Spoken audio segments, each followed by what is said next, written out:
Hi, seen a lot of videos out there comparing SawStops with other brands that are the same.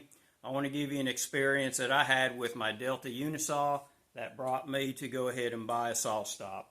The Unisaw I had was a 10-inch blade, 3-horse motor. That's the same thing I got with the Unisaw, and I'll show you what was going on in my incident. This is a piece of 1/4-inch MDF, 21 by 21. It weighs 3 pounds, 2 ounces. What I was doing, these were drawer bottoms, I was pushing it through, and I accidentally caught the back of the blade when I pushed it through by twisting it a little bit.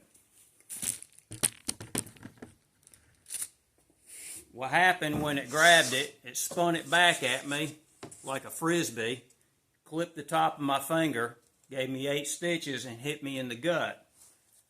Wherever this hit me, I slapped it back down on the table to stop it, and that's where the blade come through. Blade running all the time. That took less than a second. I didn't realize what happened until after I got my finger covered up. What concerned me was the fact that I just slapped that thing back on the table with the blade running, and that could have been fingers, a hand. It could have been really bad. It was a real close call. I don't know if this SawStop would have helped that with the speed I slapped it on there, but it's better than, I know what would have happened if I hit that blade on that Unisaw.